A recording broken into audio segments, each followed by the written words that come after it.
सूर्य ने किया कुंभ राशि में गोचर। अगले 1 महीने तक इन राशियों पर होगी जमकर कृपा। इन राशियों को रहना होगा संभल कर। मेरे YouTube पे एस्ट्रो नरेश पर आपका स्वागत है। नमस्कार, मैं हूं नरेश कुमार। सबसे पहले उन दर्शकों का धन्यवाद जिन्होंने पेज को सब्सक्राइब किया है, पेज के वीडियोस को शेयर कर रहे हैं, लाइक कर रहे हैं और कमेंट बॉक्स में हमें अपनी राय भी लगातार भेज रहे हैं। दोस्तों, आज के वीडियो में बात करेंगे सूर्य देव की। सूर्य देव का राशि परिवर्तन हो रहा है। सूर्य कुंभ राशि में चले जाएंगे 12 फरवरी रात को, यानी कि 13 फरवरी से जो है मॉर्निंग से गोचर माना जाए इसका, कुंभ राशि में जाएंगे। कुंभ राशि में पहले से ही शनि और बुध का गोचर चल रहा है। यहाँ पर 3 ग्रहों का योग बन जाएगा। तो सूर्य का जो गोचर होता है वो कुंडली में तीसरे भाव में, छठे भाव में, 10वें भाव में और 11वें भाव में अच्छा होता है।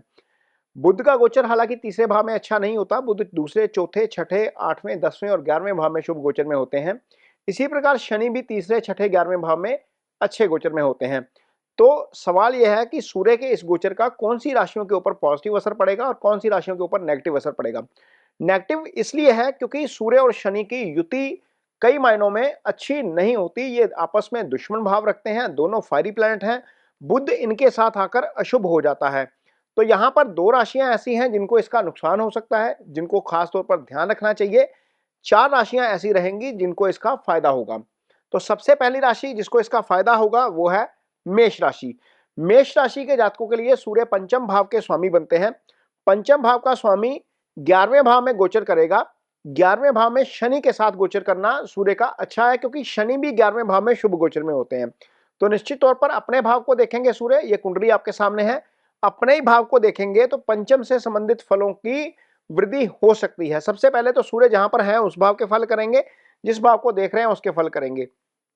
तो यहां पर पंचम से संबंधित फलों की वृद्धि हो सकती है। पंचम आपका सुत भाव होता है, यहां से संतान देखी जाती है, इसी भाव से बुद्धि विवेक देखा जाता है, इजी गेंस इसी भाव से देखा जाता है। जो कमिटमेंट होती है मैरिज से पहले की, जिसको हम एंगेजमेंट बोल देते हैं, वो यहीं से देखी जाती है। निश्चल प्रेम का भाव 5वां होता है। तो इस भाव से संबंधित सारे सिग्निफिकेंस आपके एक्टिव रहेंगे, क्योंकि इस भाव का स्वामी शुभ गोचर में है। तो निश्चित तौर पर आपको इसका फायदा होगा। तो 5वें भाव से संबंधित फलों की आपको जो है वो अच्छी वृद्धि देखने को मिल सकती है। इसके अलावा चूंकि सूर्य 11वें भाव में गोचर करेंगे, तो 11वां भाव चूंकि आपका आय का भाव होता है, आपकी एलिवेशन तरक्की यहीं से ही देखी जाती है, इच्छाएं यहीं से देखी जाती हैं। तो इस भाव से संबंधित फल भी आपको अच्छे मिलते हुए नजर आएंगे। ये मेष राशि के जातकों के लिए होगा। ये सूर्य का गोचर जो है वो 13 फरवरी से लेकर 13 मार्च तक अगले है। तो यहाँ पर 14 मार्च को दोबारा जो है वो आगे सूर्य निकल जाएंगे। तो लगभग 1 महीना पूरा जो है ये आपके लिए अच्छे गोचर में रहेंगे। मेष राशि के जातकों को इसका अच्छा फल देखने को मिलेगा। अगली राशि जिसके लिए ये गोचर अच्छा होने जा रहा है वो है कन्या राशि। कन्या राशि के जातकों के लिए ये कुंडली आपके सामने है। कन्या राशि के जातकों के लिए ये गोचर होगा छठे भाव में। शनि यहाँ से ऑलरेडी छठे भाव से ही गोचर कर रहे हैं। तो यदि आपका विदेश यात्रा का प्लान है तो वो प्लान आपका जो है वो फ्रक्टिफाई हो सकता है। इस अवधि में आपको वो यात्रा आपकी अच्छी रहेगी।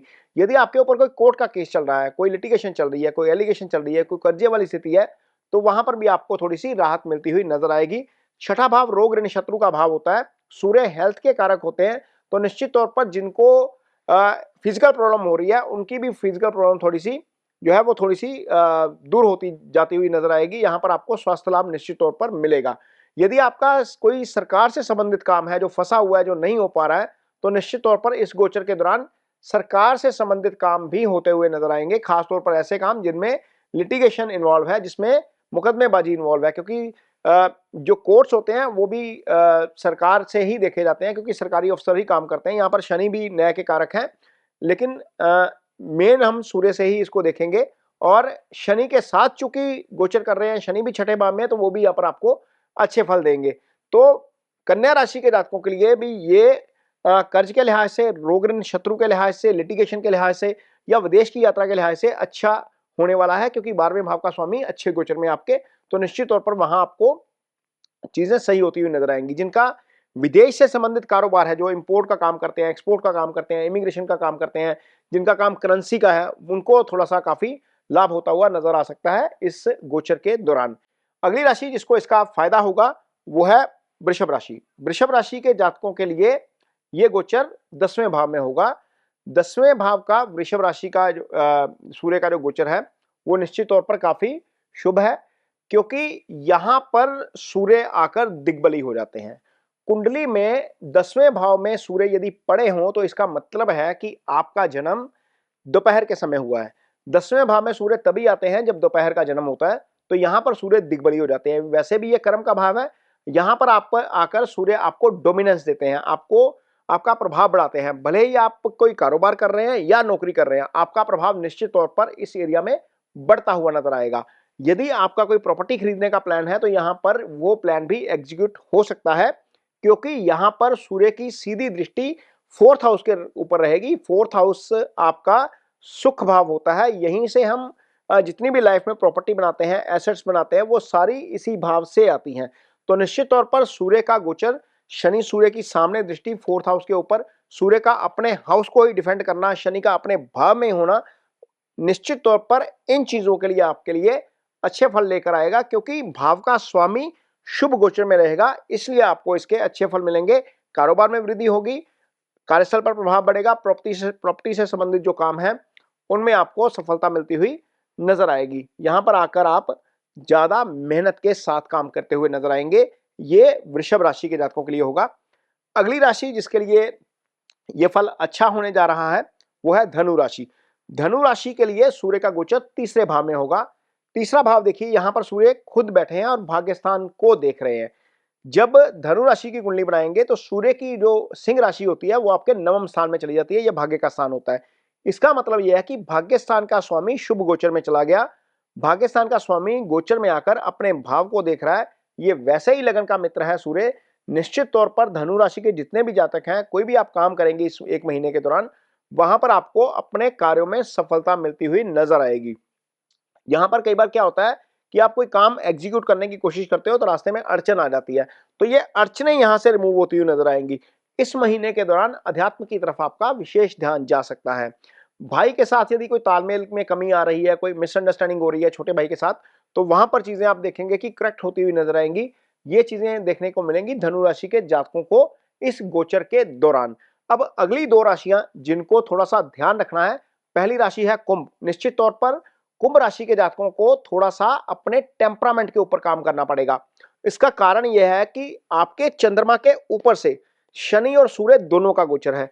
ये दोनों ही दुश्मन भाव रखते हैं। हालांकि शनि सूर्य को अस्त करेंगे यहां पर, सूर्य शनि को अस्त करेंगे यहां पर, लेकिन चूंकि चंद्रमा के ऊपर नेगेटिव प्लैनेट्स का प्रभाव है, केंद्रीय प्रभाव आपका नेगेटिव हो जाएगा, क्योंकि जब कोई भी प्लैनेट आपके केंद्र में बैठता है, आपके चंद्रमा के ऊपर बैठता है, तो आपके चौथे, सातवें और 10वें भाव को भी प्रभावित कर जाता है। तो यहां पर क्या होगा, आपका थॉट प्रोसेस थोड़ा सा नेगेटिव साइड की तरफ जा सकता है। इससे बचने के लिए आपको मेडिटेशन करना चाहिए और सूर्य की रेमेडी जरूर करें। यहां पर कपड़े थोड़े से अपने लाइट कर दीजिएगा इस महीने के दौरान, क्योंकि नेगेटिव इन्फ्लुएंस आपके ऊपर ज्यादा है इस समय। तो जिनकी राशि कुंभ है उनको थोड़ा सा अपना टेम्परामेंट काबू रखना है। पार्टनर की हेल्थ का ध्यान रखिए, क्योंकि दोनों की दृष्टि सप्तम भाव के ऊपर जाएगी। ये निश्चित तौर पर अच्छा नहीं है। यहां पर आपके पार्टनर की हेल्थ को इश्यू हो सकता है, पार्टनर के साथ कंफ्लिक्ट हो सकता है। तो ये चीज का कुंभ राशि के जातकों को खास तौर पर ध्यान रखना पड़ेगा। सूर्य शनि की युति आपकी राशि के ऊपर से अच्छी नहीं है। इसके अलावा अगली राशि जिसको इसका ध्यान रखना है वो है सिंह राशि। सिंह राशि के जातकों के लिए ये गोचर होगा सप्तम भाव में। सप्तम आपके पार्टनर का भाव होता है। ये आपके लाइफ पार्टनर का भी भाव होता है, बिजनेस पार्टनर का भी भाव होता है। तो यदि आप कारोबार करते हैं बिजनेस में, तो थोड़ा सा पार्टनर को लेकर सतर्क रहिए, थोड़ा सा ध्यान रखिए। पार्टनर की यदि आपकी लाइफ पार्टनर की हेल्थ को प्रॉब्लम आ सकती है, उसके साथ अंडरस्टैंडिंग में प्रॉब्लम आ सकती है। बिजनेस पार्टनर को लेकर भी कंफ्यूजन क्रिएट हो सकती है आपके मन में, या आपको इस एक महीने के दौरान पर्टिकुलर जो भी कारोबारी बिजनेस में उसमें पार्टनरशिप में काम करते हैं, इस चीज का थोड़ा सा जरूर ध्यान रखें कि पार्टनर के साथ कहीं कंफ्लिक्ट ना हो जाए आपका। क्योंकि यहां पर जब दोनों ग्रह बैठ रहे हैं तो अल्टीमेटली दृष्टि आपके चंद्रमा के ऊपर ही जा रही है। ये स्थिति आपकी अच्छी नहीं है, क्योंकि सिंह राशि के जातकों के लिए ये सामने बैठेंगे, दोनों सप्तम भाव में बैठेंगे, दोनों की दृष्टि चंद्रमा के ऊपर आ जाएगी। तो सिंह राशि वैसे भी फायरी साइन है, सूर्य की राशि है। सूर्य अपने भाव को देख तो रहे हैं, अपनी राशि को देख तो रहे हैं, लेकिन शनि के साथ है। तो यहां पर थोड़ा सा जरूर ध्यान रखना पड़ेगा सिंह राशि के जातकों के लिए। सिंह राशि के जातकों के लिए बुध चूंकि धन भाव के स्वामी होकर, आय भाव के स्वामी होकर सूर्य के साथ आ रहे हैं, अस्त हो रहे हैं तो धन की हानि भी कहीं ना कहीं हो सकती है। ये चीज का भी जरूर थोड़ा सा ध्यान रखने की जरूरत पड़ेगी। बाकी जिनकी कुंडली में सूर्य की पोजीशन वीक होती है उनको ओम भास्कराय नमः का जप करना चाहिए। सूर्य के दान के रूप में गुड़ या आपको गेहूं का दान करना चाहिए। इसके अलावा आप जो है वो सूर्य की गायत्री पढ़ सकते हैं। सूर्य के अन्य उपाय आप कर सकते हैं जिसमें आप सूर्य के मंत्रास कर सकते हैं। सूर्य का जो स्टोन होता है रूबी उसको धारण किया जा सकता है, लेकिन स्टोन तभी धारण करिएगा जब आपकी कुंडली में ग्रह केंद्र या त्रिकोण में बैठे हों। अदरवाइज स्टोन धारण नहीं करना चाहिए। हाँ, इतना जरूर है कि दान वाले उपाय और मंत्रा वाले उपाय वो डेफिनेटली काम करते हैं, हालांकि स्लो काम करते हैं, लेकिन दान और मंत्रा ही शास्त्रों में श्रेष्ठ बताए गए हैं। तो जिनका सूर्य वीक है वो अपने पिता के साथ थोड़ा सा अपना अंडरस्टैंडिंग ठीक करें, पिता की रिस्पेक्ट करें, दान करें और मंत्रास के ऊपर जो है वो थोड़ा सा फोकस रखें। ये आपको निश्चित तौर पर अच्छे रिजल्ट देगा। इसके साथ ही मुझे दीजिए इजाजत। नमस्कार।